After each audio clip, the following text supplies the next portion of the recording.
The clang of iron echoes through a cold dawn. A banner unfurls in the rising light, its colors heavy with mud and honor. Somewhere in the mist, a horn sounds, a deep, hollow note that rolls across the valley like thunder. That is the call to arms. Not the blare of modern machinery or the cry of nationalism, but the summoning of men bound by oath, coin, or faith. To raise a medieval army was to awaken an entire world. Every castle, every village, every prayer murmured in the chapel beneath the shadow of war. It all stirred when a lord decided that it was time to fight. Unlike today, where generals command standing forces and bureaucracies feed armies by design, the medieval commander built his host from scratch. He did not inherit an army, he created one. And that process, ancient, chaotic, yet deeply human, was the lifeblood of war from the 9th to the 15th century. To raise a medieval army was not simply to gather men with swords. It was to weave together loyalty, land, faith, and fear into one living machine of war. Everything began with authority, the right to command. In feudal Europe, power flowed downward from kings, emperors, and dukes through a web of vassals and knights. When the time for war came, a sealed letter, a writ of summons, would be sent to those sworn to serve. The call to arms was not a suggestion. It was a demand backed by oaths of fealty and land grants that could be revoked. Each noble was bound to bring a specific number of men, horses, and days of service. 40 was common in the early medieval period. A count might arrive with a few hundred, a baron perhaps 50, a minor knight, only himself, and a squire.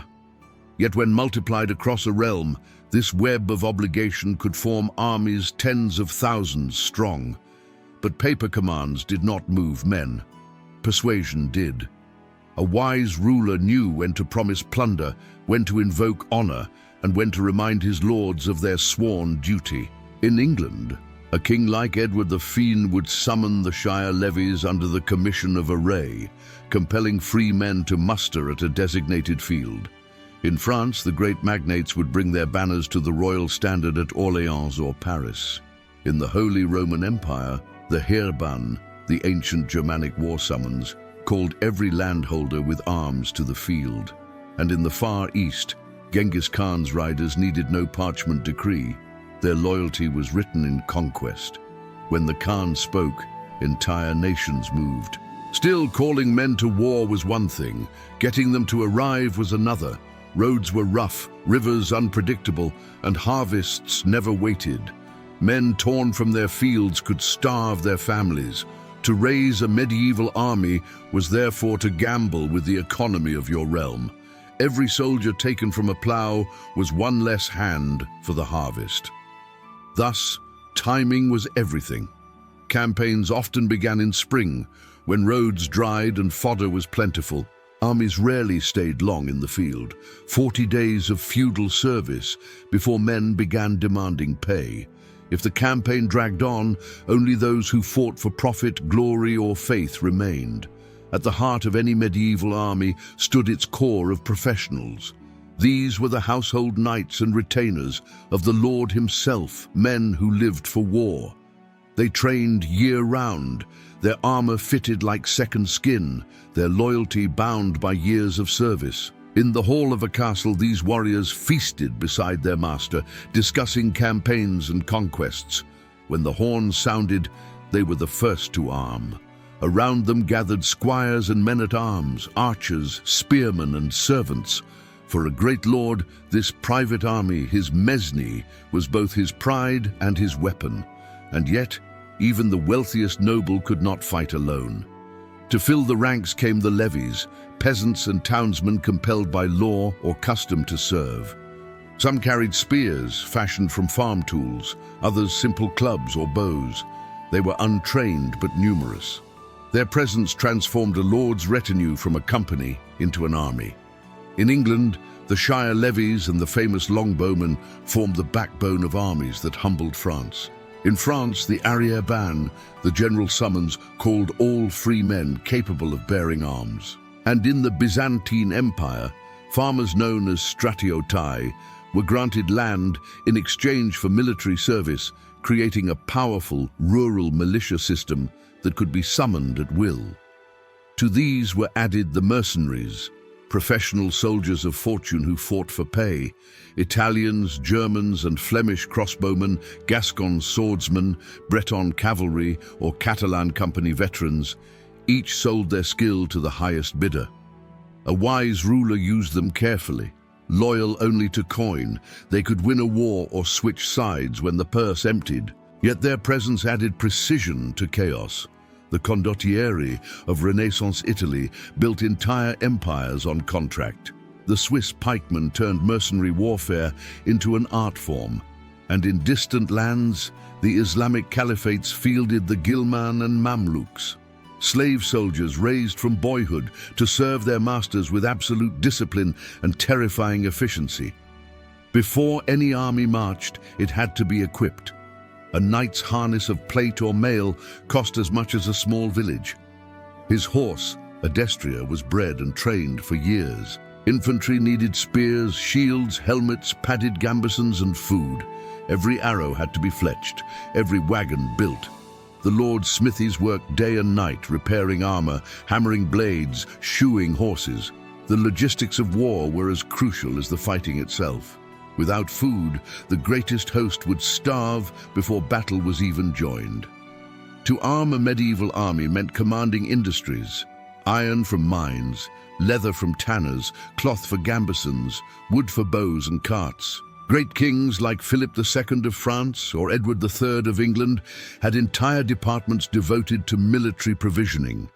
Chronicles record vast caravans of grain, salt pork and ale following armies on campaign. In the east, the Mongols perfected mobile supply. Herds of horses followed the host, each warrior maintaining multiple mounts.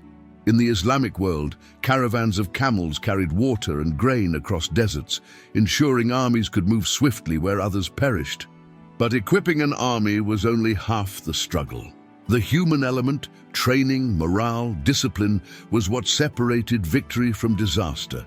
In the early medieval period, knights fought in loose formations, more akin to bands of heroes than disciplined troops. As warfare evolved, so did organization. By the 13th century, armies were divided into battles, the van, main and rear guard, each commanded by a trusted noble. The English perfected this structure, using mixed arms of archers and men-at-arms to devastating effect at Crécy and Agincourt. The Byzantines, ever methodical, fielded structured regiments known as tagmata, with professional soldiers drilled in coordinated maneuvers. The Mongols, too, were masters of organization, dividing their hordes into units of 10, 100,000 and 10,000, each self-sufficient, each deadly. And all this came at a staggering cost. Paying for war was a burden that could bankrupt kingdoms. Feudal service was cheap but short-lived. Mercenaries demanded coin in perpetuity. Taxes had to be raised, ransoms collected, church tithes diverted. Monarchs like Richard the Lionheart drained treasuries to fund crusades. The cost of ships, horses, armor, and provisions could consume a year's revenue. Yet war was not optional. It was survival. As the men gathered and the banners assembled, a medieval army took on a life of its own. Camps sprawled like cities, rows of tents, campfires, traders selling ale and bread, smiths repairing mail, priests blessing the troops. The night before battle was a ritual of tension, prayers murmured, oaths sworn, blades sharpened. It was here, among the smells of sweat, smoke and fear, that the Lord would ride out before his men. His words, half promise, half prophecy, would forge the army's will. For in medieval war, belief was a weapon as sharp as steel.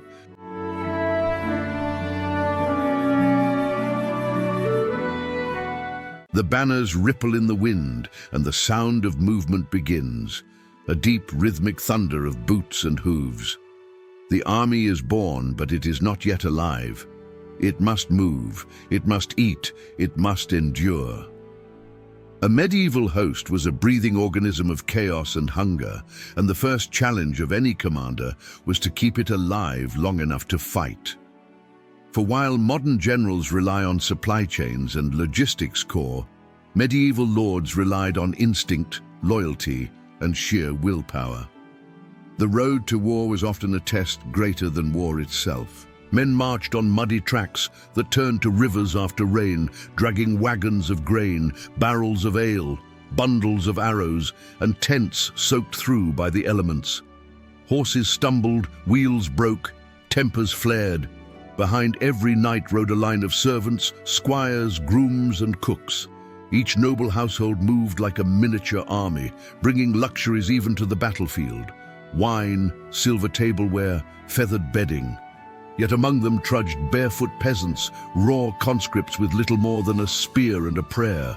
This was the great paradox of a medieval army, magnificence and misery marching side by side. To raise and sustain such an army, a lord needed logistics as much as valor. Medieval warfare was seasonal, dictated by the rhythm of agriculture. Campaigns began after the spring planting and ended before the autumn harvest. Armies lived off what they carried or what they could seize.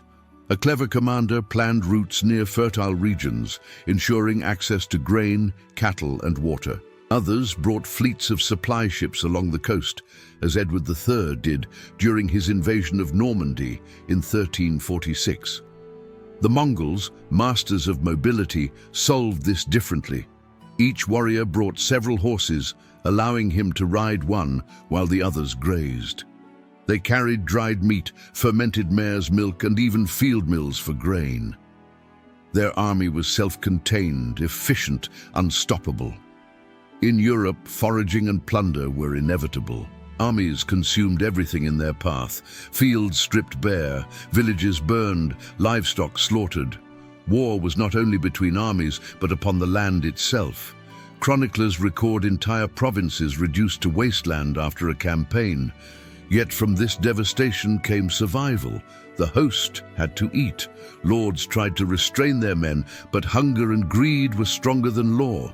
Some rulers, like the Byzantine emperors, enforced strict discipline, executing looters to maintain order. Others turned destruction into strategy, waging chevauchées or raids of fire to terrorize the enemy and force him into battle. Discipline, however, was a fragile thing. Medieval armies were not unified entities, but mosaics of loyalty and pride. Each banner represented a lord's authority. Each noble commanded his own men. The overall leader, be it king or captain general, had to balance these egos or risk collapse from within. Orders were carried by messengers, not radios, and could be misheard or ignored. Yet from this chaos, remarkable coordination sometimes emerged.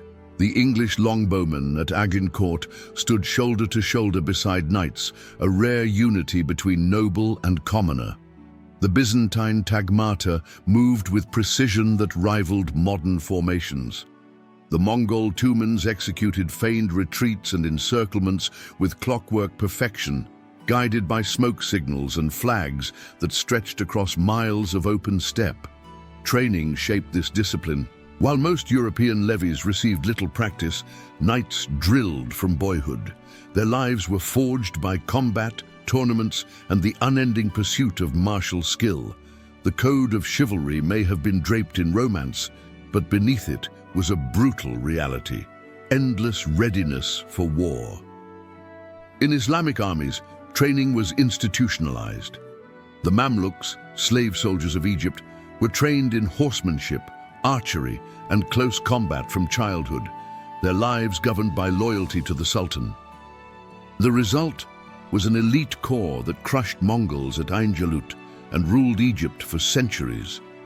The Byzantines, too, combined discipline and strategy into manuals like the Strategikon, written centuries earlier, detailing formations, supply methods, and morale control. Even the Vikings, often portrayed as wild marauders, organized their ledang system, regional levies that trained for seasonal raids and could form disciplined shield walls in combat. But beyond training, an army needed spirit, that intangible force that drives men forward when death stands ahead. Medieval leaders understood this deeply. Before a campaign, a king might hold a great mass in the cathedral, the priests blessing banners and relics. Crosses were carried into battle, saints invoked, and the Pope's approval sought when war was deemed holy. During the Crusades, faith became the rallying cry that transcended borders. Men marched not for coin or king, but for salvation. Even Mongol generals invoked the eternal blue sky, and Islamic armies rode under the cry of Allahu Akbar. Faith bound the host together, turning fear into fury. Once raised, an army was a city on the move. It required everything a real city did: order, law, sanitation, and supply. Camp followers, cooks, blacksmiths, washerwomen, merchants, even prostitutes, multiplied its size twofold. The camp was where politics brewed, rumors spread, and the future of kingdoms was whispered by the fire. Here, the Lord's word was law. Punishments were swift. Thieves were hanged, deserters mutilated, spies burned alive. The stakes were too high for mercy. In the still of night you could hear the groans of horses, the clatter of armor, the distant hum of prayers as soldiers stared into the darkness, wondering if they would see another dawn. Raising a medieval army also meant mastering communication, the invisible web that held chaos together. Trumpets and drums signaled advance or retreat, banners marked units, and messengers on horseback carried orders through the confusion of battle. Some civilizations took it further. The Mongols used a relay system of riders, yam, that spanned their empire, allowing orders to travel hundreds of miles in a day. Byzantines employed beacons and coded signals, while in Europe, heralds carried messages between kings, sometimes negotiating truces before blades ever crossed. But no matter how well organized, the true test came when the army faced the enemy. Before battle, a medieval army formed up in ranks of living steel. Archers and crossbowmen in front, infantry with shields behind, knights mounted on the wings. Drums thundered, priests raised crosses, and banners snapped in the wind. It was here that the months of recruiting, forging, and marching met their reckoning. Raising a medieval army was therefore not just about men or weapons. It was about order emerging from chaos. Every soldier represented a thread in a vast tapestry woven by power, faith, and fear. Kings raised armies to defend their crowns, nobles to protect their honor, commoners to escape hunger or seek redemption. Each campaign was a gamble against fate, against time, against the very limits of human endurance. In the heart of all this stood one truth: an army was a reflection of its world. The European host mirrored the feudal system, fragmented, proud, yet bound by obligation. The Byzantine army reflected an empire's bureaucracy, methodical, strategic, and enduring. The Islamic armies embodied unity through faith and discipline, while the Mongol hordes personified mobility and precision unmatched by any other force. To raise a medieval army was to summon the very soul of your civilization and send it marching into the storm. And yet, for all its glory, war was ruin. Behind every victory was a field of ashes. A raised army meant emptied granaries, broken families, burned homes. The same power that defended kingdoms also destroyed them. The peasants who marched under a noble's banner returned to nothing but charred earth. For every triumphal entry into a city, there were a dozen forgotten villages trampled underfoot. But to those who lived then, this was the way of the world, the price of order, the law of survival.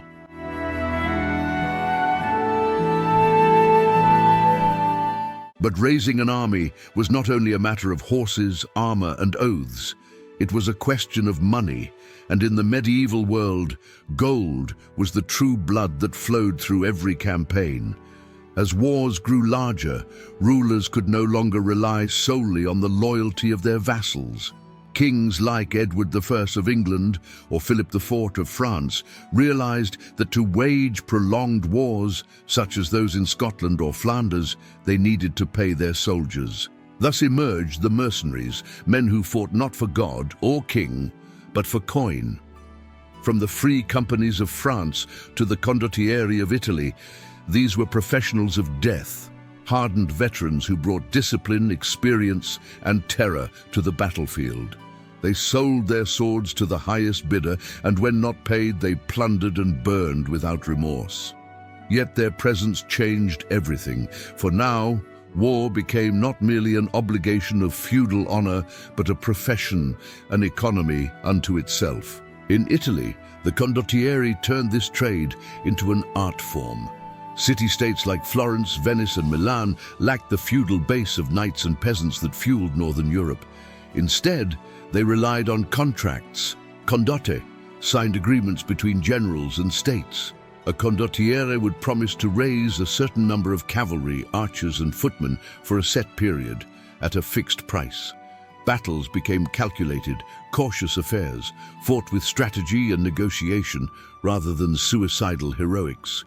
The Italian wars of the 14th and 15th centuries were thus dominated by mercenary captains like Sir John Hawkwood, who led his White Company across the Italian countryside, sometimes fighting for Florence, sometimes for Milan, always for profit. But mercenaries were not a purely European phenomenon. In the East, the Islamic caliphates had long understood the need for professional soldiers detached from local loyalties. The Abbasid caliphs, ruling from Baghdad, developed the system of ghilman, slave soldiers purchased as boys, trained in arms, and converted to Islam. These men owed loyalty only to their masters. From this idea would arise the Mamluks of Egypt, warriors forged from Turkic and Circassian stock, trained in the art of war from youth, and bound by a brotherhood that transcended bloodlines. The Mamluks eventually seized Egypt for themselves, forming a state where the army was the government. And it was they who, in 1260, would stand against the seemingly unstoppable Mongol tide at Ain Jalut, proving that discipline and faith could overcome even the greatest horsemen on earth. The Mongols, for their part, represented a completely different model of army raising, one born not from hierarchy and contracts, but from kinship, mobility, and survival. Every Mongol male between the ages of 15 and 60 was expected to fight. The steppe was their barracks, and the hunt was their training ground. From childhood, a Mongol learned to ride, shoot, and endure hunger and cold. When Genghis Khan united the tribes, he organized his men into decimal units, tens, hundreds, thousands, and 10,000s, each commanded by officers chosen for merit, not birth. It was a system that combined loyalty and discipline with incredible efficiency. Every warrior was self-sufficient, carrying his own weapons, food, and spare horses. When a Khan summoned his banners, tens of thousands could gather within days, ready to move with terrifying speed. There were no feudal summons, no waiting for oaths to be fulfilled. Only the Khan's word, and the thunder of hooves that followed it. Meanwhile, in Byzantium, the emperor commanded one of the most sophisticated military bureaucracies in the medieval world. The Byzantine Empire inherited the Roman tradition of state-organized warfare and adapted it to a Christian empire beset by enemies on all sides. To maintain a standing defense without bankrupting the treasury, the Byzantines developed the theme system, provinces where soldiers were granted land in exchange for hereditary military service. A farmer might till his field in peace, but when the imperial order came, he and his sons would don armor, mount their horses, and join the local strategos under the imperial banner. This allowed the emperor to maintain a semi-professional army across the vast empire, ready to repel raids or launch campaigns from Anatolia to the Balkans. Yet even Byzantium, with all its organization, was not immune to the lure of mercenaries. The Varangian Guard, composed of fierce Norse and later Anglo-Saxon warriors, became the emperor's elite household troops, loyal, disciplined, and often feared more than the Byzantines themselves. They fought not for land or feudal duty, but for imperial gold and honor.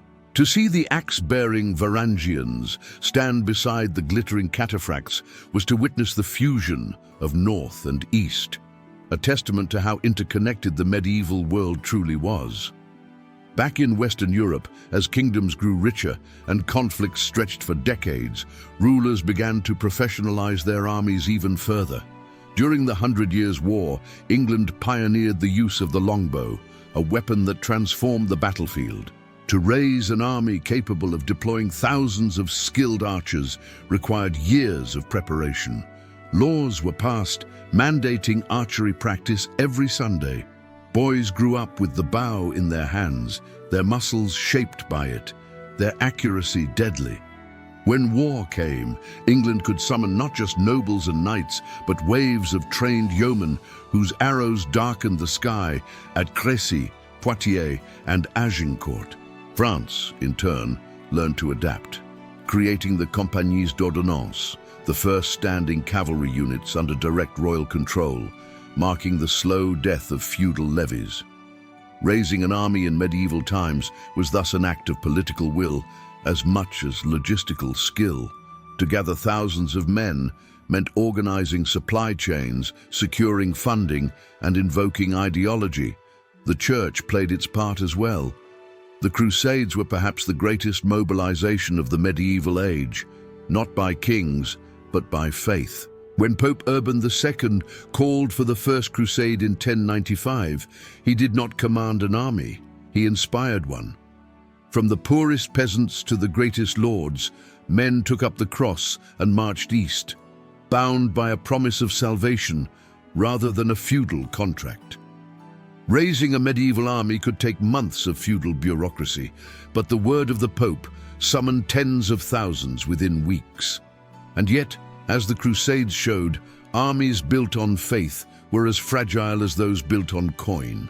Without discipline and structure, such forces could dissolve into chaos. The People's Crusade, led by Peter the Hermit, was annihilated before even reaching the Holy Land.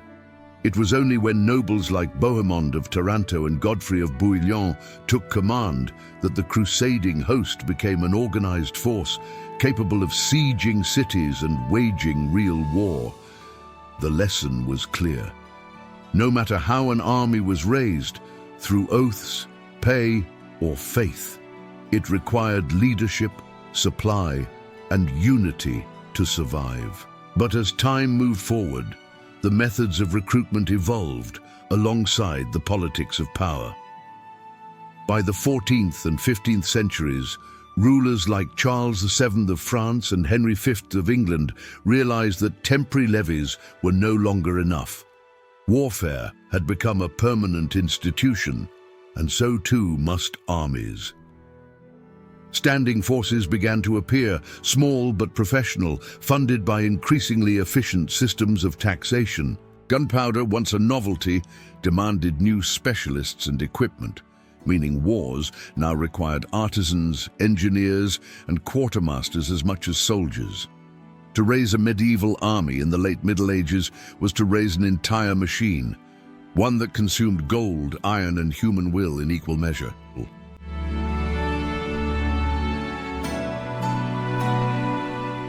As the medieval era waned, raising an army became both more complex and more strategic, reflecting changes in society, technology, and the very nature of warfare itself.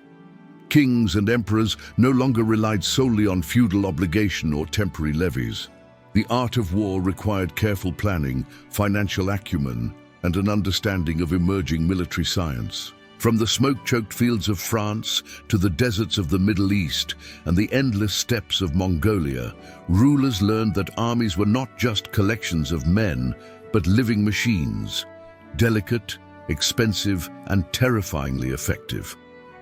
The first challenge remained financing. Medieval campaigns could bankrupt a kingdom in months, Armies were expensive, not only in wages, weapons, and horses, but also in the logistics that kept them alive. Grain, salt, fodder, and armor had to move alongside the men. Wagons and pack animals became essential. River crossings required ferries and bridges. Edward III's campaigns in France are legendary not only for their victories but for their costs. The English crown levied extraordinary taxes and borrowed vast sums from Italian bankers to maintain its army. Yet the payoff could be immense: conquest, tribute, and prestige. A successful army could reshape borders, topple kings, and carve empires. At the same time, organization evolved. The patchwork of feudal banners, mercenary companies, and conscripted peasants began to give way to professionalized forces. England's longbowmen, the Swiss pikemen, and the Italian condottieri represented armies trained not just in arms, but in tactics, formations, flanking maneuvers, and coordinated volleys. Commanders became more than nobles with swords. They were strategists, capable of moving hundreds or thousands of men with precision. The lessons of Crécy, Poitiers, and Agincourt illustrated that numbers alone did not guarantee victory. Discipline, training, and morale did. Faith and ideology continued to play a critical role. Crusades, jihad campaigns, and holy wars inspired soldiers to endure hunger, fatigue, and fear. Religious banners led men into battle, relics were carried as talismans, and sermons instilled courage and obedience. The Mongols, though less overtly religious, harnessed a similar psychological discipline through loyalty, fear, and meritocracy. A general like Subutai could move tens of thousands of horsemen across hundreds of miles, coordinating attacks that combined terror and strategy in a way that left entire civilizations reeling. To raise such an army was to orchestrate not just men, but emotion itself. Siege warfare became a defining feature of late medieval armies. Raising an army now included engineers, carpenters, miners, and artillery specialists. Castles and fortified cities had grown impregnable, and the siege required careful preparation. Trebuchets hurled stones as large as boulders, mining teams undermined walls, and later cannons began to crack stone with terrifying efficiency. Armies were no longer just raised to fight in open fields. They were mobilized to conquer and hold territory, combining infantry, cavalry, engineers, and logistics into a coordinated machine. This integration of diverse units marked the transition from feudal levies to early modern armies. Across the Islamic world, armies followed similar patterns of evolution. The Mamluks perfected their cavalry and infantry coordination, creating units capable of defeating Mongols and Crusaders alike. Ottoman forces began to integrate Janissaries, elite infantry raised from Christian youths through the Dev-Shirma system, trained to absolute loyalty and effectiveness. These forces were professional, centrally controlled, and capable of sustained campaigns over vast distances. Raising an army in this context was as much about administration and social engineering as about swords and spears. By the late 15th century, gunpowder had begun to redefine what it meant to raise an army. Cannons and arquebuses required specialized training, new supply lines, and logistical innovation. Armies could no longer rely solely on the valiant charge of knights or the disciplined volleys of archers. They needed infantry trained in firearms, artillery crews, and engineers capable of building fortifications and moving heavy guns. The cost of war rose exponentially, and rulers increasingly turned to taxation, loans, and central bureaucracies to fund campaigns. No longer was an army a temporary expression of feudal loyalty. It had become a permanent, complex institution. Yet the human element remained paramount. Regardless of the sophistication of arms or organization, the success of any medieval army still depended on leadership, morale, and courage. A disciplined force without a confident general could scatter under pressure, A massive army poorly led could collapse into chaos. Chroniclers tell us of battles won by clever maneuvering, audacious charges, or simple acts of bravery. Men-at-arms, archers, cavalry, and infantry formed the skeleton of the army. But their will to fight, their fear and their loyalty created the flesh and spirit that made armies lethal. Raising a medieval army was therefore an exercise in mastery over people, resources, and ideas. It demanded foresight, to anticipate the enemy, to provision the host, to inspire faith and loyalty, to coordinate movements over miles of terrain.